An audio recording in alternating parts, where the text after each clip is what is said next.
Akkam jirtan hordoftoota viidiyoo tanaa qaalii kabajamuuf jaalatamu har'a hamister nu mufachiisullee cinaa tokkoon akka nu gammachiisu kan walitti agarsiisu ta'a jechuudha. Geemii tanas taphadhaa. Geemiin tunis geemii ajaa'ibaati. Liinkii diskiripshinii Harbour Inspire jedhu jalatti argattu. Garee Harbour Inspire jedhu gara telegiraamaatiin dhuftanii chaanaalichatti makamaa argadhaa. Geemii tana taphadhaati. Haala kanaan yeroo inni naanna'u afaan inni banu san akkatti tuquudhaan sa'aatii afaan isaa asirra garagalu san tuquudhaan dhaqxanii kan fudhachuu qabdan fudhattu jechuudha. Yoo gurraacharra isin oolche isinirraa hir'isa. Yoo mootu boora kanarra isin oolche baay'ee kan isinii dabalu ta'a jechuudha. Kanaaf haala kanaan yeroo inni achi naanna'utti ni tuqxu. Kooyinii haga barbaaddanii yookiin immoo kooyinii haga fudhachuu dandeettanii ni fudhattu jechuudha. Wanta kana laawunchi ka godhe baayinaansiidha. Baayinaansi irratti waa hedduu dalaguu dandeessu. Projektii baay'ee dansaadha. Amma gurraacha fuudhee waan ta'eef irraa hir'isa. Haala kanaan taphattu jechuudha. Xumura irratti haala kanaan isin mul'isa. Yoo barbaaddan geemiitti fuftu, yoo barbaaddan immoo gara duubaa deebitaniit baalaansii keessan laaltu jechuudha. Baalaansii akka kanaa kooyinii akka kanaa walitti qabadhee jira jechuudha amma. Kanaaf haala kanaan taphadhaa, haala kanaan guuradhaa. Booksii kana yeroo fudhattan ta'e immoo booksiin baay'ee isinii dabalte. Amma mee booksii fudhachuuf yaala kun fudhadhee jira. 85 qaba ture yoo dura 145 taatee jirti jechuudha. Gurraattiin tun immoo narraa hir'isti.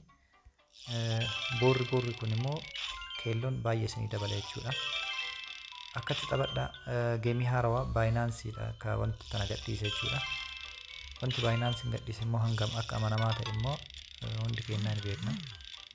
Kanaaf sirriitti itti dalagaa, sirriitti fudhadhaa, sirriitti ittiin guddadhaa jechuun barbaada.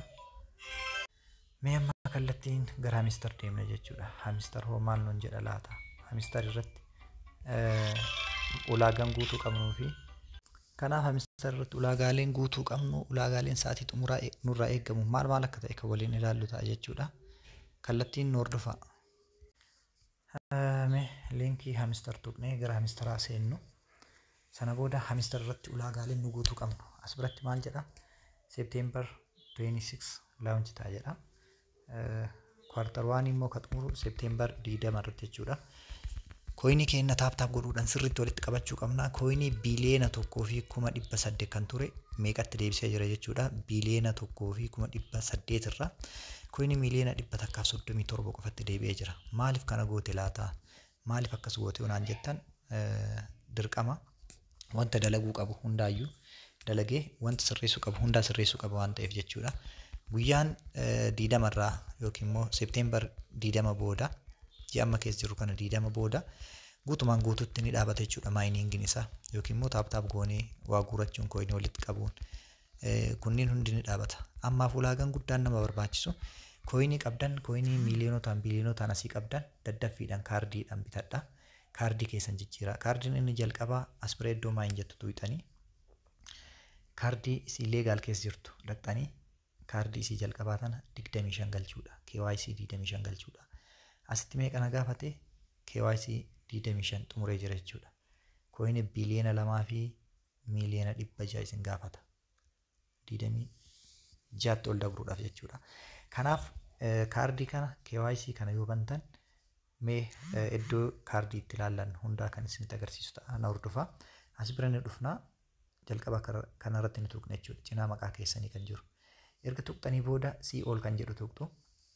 Kaardiiwwan achiif isin gootan as biratti isin tarreessa jechuudha. Upgrade kaardiiwwan isin guddistan 50. Akkuma san immoo upgrade cards to level 15. Level 15 ol ka gootan kaardii 50 kanallee achiif gootanii jirtanii. Upgrade cards to level 25. Kaardii tokko kun dirqama jechuudha. Iddoon kun duwwaa ta'uu qabu. Kaardii tokkos taatu daddaffiidhaan maal gootanii leevilii 25 galchaa. Kaardiidhuma kamiyyuu haa ta'u. Kaardiin dirqama KYC qofa ta'uu qabu jechuudha. Itti aanee mootiyyuu collect coin. Coinii hanga walitti qabattanii 1.5 biiliyoona jedha. Inni kuni sadarkaalee inni kaa'e keessaa 1.5 biiliyoon coin walitti qabattee jirtanaan jedha kun hin hima jechuudha asittuu. Haala kanaan yoo dandeettan 15 biiliyoon kan jedhu kana achiif godha. Namni dandeettan namni dandeenye immoo kooyinii keessan daddaffiidhaan kaardiidhaan guddifadhaa. Itti aanee immoo sadarkaa nama affeerraa keessanii 25 50 100 iddoo kanatti isin lakkaa jechuudha. Akkuma san immootu unlock iskiinii isin bantanii fi kan hin banamin. Inni kun yeroo furtuu fudhattan yeroo baay'ee amma yeroo isin furtuu fudhattanitti maal isiniin jedha daily irratti jechuudha. Daily irratti as biratti kunoo daily irra hogguu dhaqxan as biratti maal godha iskiinii kaardii tana isinii banaa deemaa jechuudha. Amma kaardii takka naafe har'a kaardii tana har'a galgala ni fudhadha ni xumuraa jechuudha. Kanaaf maal godhuu qabdanii daily iskiinii kanallee sirriitti guddifadha. Dabalataan immoo tuyyuu viidiyoo kanarraa akka waa hedduu barattan yookiin immoo waa hedduu sirreeffattan asumaan isiniidhaan barbaada jechuudha. Itti aanee immoo unlock iskiin kan jedhu kana xumurree jirra. Kan itti aanu profit per hour haala kanaan miliyoona 3 ol dabree jira xumureera. Watch hamster YouTube hoo 100 qabdan ilaata isa check godhadha. Yoon qabaate YouTube 100 laaluun dirqama. Itti aana subscribe to hamster TG 200 guyyaa 200 hin goone guyyaa 200 erga eegalee hin geenne waan ta'eef guyyoottan 100f walitti fufiinsan hojjedhee jira. As biratti immoo unlock special kaardii special ta'e tokkotu naafa. Kaardichi sanis isinitti agarsiisa. Hundi keessanuu bitadhaa kaardii kana achiif godhaa. Akkuma san gara xumuraa irratti immoo kaardii adabbii takka isinitti fida jechuudha. Yoo isin adabbii qabaattan yookiin immoo dogongora qabaattan jechuudha. Mee kaardii san eessatti arganna kan jedhuuf gara olii kana deebi'ee isinitti agarsiisu. Mataa gubbaa sanarra erga tuqxanii kun isinii dhufa ol kan jedhu kana ni tuqxu gara xumuraa irra dhaqxu jechuudha. Kaardiin anamma hin bitin kaardii kamii inni kun firiidha kan har'a naa kennu isa kana jechuudha. Inni kun immoo kaardii meeqa na gaafatu jechuudha. Miliyoona 200 na gaafata. Koiniin anamma asirraa qabu koinii miliyoona 200 waan hin guunneef kaardota kaanii hundaanuu bitee aktiif godhadhe waan ta'eef koina miliyoona 200 har'a sa'aatii muraasa booda naa guute viidiyoo kana akka xumureen yeroo naa guute maal godha jechuudha. Dhaqeetiin kaardii kana bita. Kan itti aanu mini game keessa seenee waa isinitti agarsiisa. Ishiin tun koinii kan walitti qabattaniin guyyatti koinii miliyoona 50 isinii kenna. Qulfii akkuma fudhattaniin isa kanallee taphachuun irraanfatina. Namoonni hedduun asitti qulfii 2000 1000 800 700 qabaachuu danda'a. Sun hundi booddee immoo rakkoo biraa keessa isin seensa waan ta'eef isin qulfii seeruma qabeessan fudhadhaa. Bootii fayyadamuudhaan wanta garaagaraa fayyadamuudhaan qulfii kireet gootanii hin fudhatinaa isiniin jechuu barbaada. Kan itti aanu immoo tuyyuu chaanaalota isaa yeroo dabrillee isinii himee jira. YouTube akkuma ilaaltaniin chaanaalota isaanii tokko isaanii Facebook raayit isinii godhuu qofaa miti. Gadi tuqaa ilaalaa. Erga tuqxanii booda join godhaati akka harawaatti seenaa. Facebook isaanii join, Twitter isaanii, Instagram isaanii join godhaa, Telegram isaanii join godhaa, Twitter join godhaa. Exchange filattan immootu exchange keessan sirriitti addaan baasaa ilaalaa. Odoo Binance filattanii isiniin jedhaan irra caala. Affeerraa namaa yoo xiqqaate nama 3 affeerraa. Kan itti aanu immoo maal isinitti agarsiisuuf deema jechuudha. Waaleetiidhaan wal qunnamsiisuu. An waaleetii kan koo Binanceedhaan wal qunnamsiisee jira. Binanceedhaan jechuudha kan wal qabate. Kanaaf isin maal gootu waaleetii keessan kan dandeettaniin wal qabsiisaa.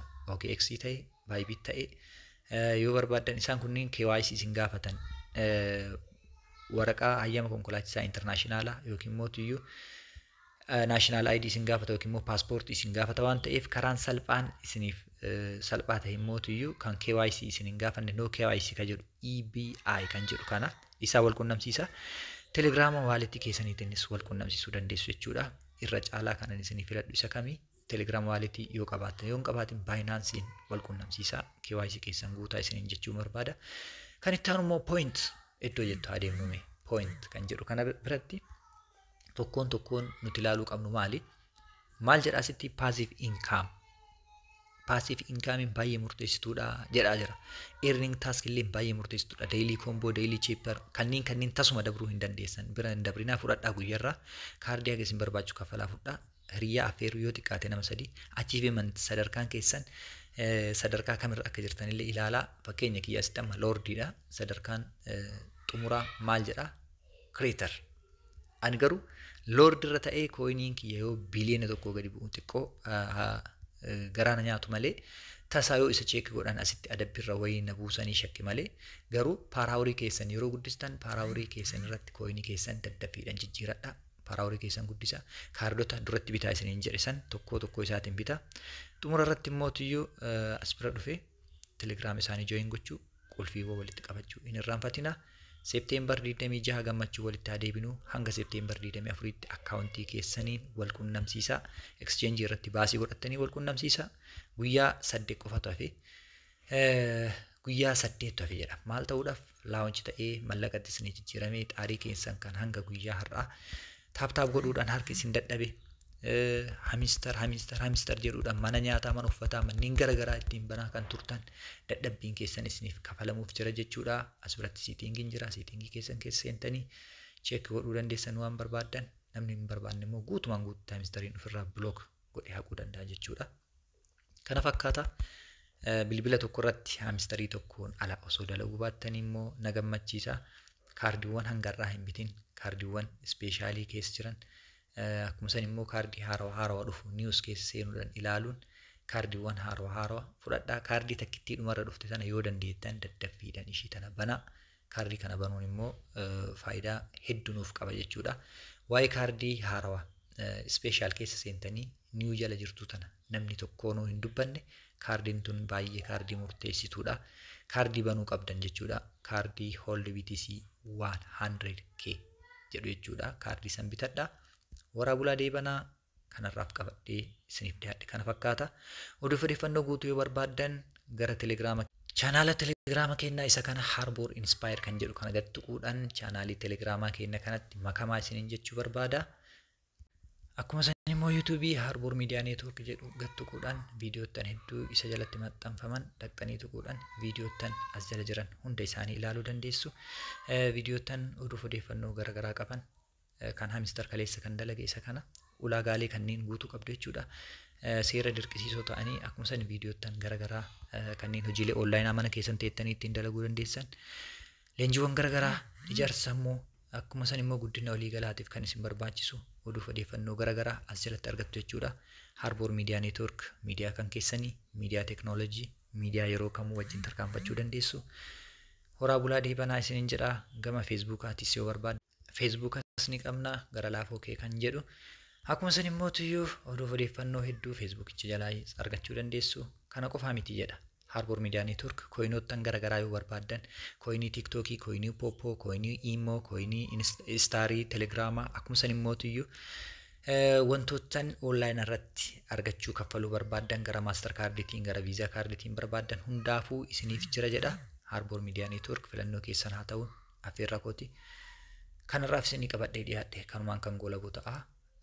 Horaa bulaa deebanaa jechuun barbaada. Galatooma. Dhimma Hamisteriinis wal qabatee odeeffannoo barbaachisaa ta'e takkaadhaan jala bu'uun hordofee kan isin qaqqabsiisu ta'a jechuudha. Anillee miidiyaa Harbour Network irraa isin waliin turtii kan taasise Kaliil ture. Horaa bulaa deebanaa barri bara milkii ijji keessa waan gaarii argu Hamisteriin kan makiinaa bittan kan mana bittan kan immootu iddoo milkii guddatti wal agarru. Waaqayyo nu haa taasisu. Eebbifamaa Rabbi si wajjin jiraatu jechuun barbaada.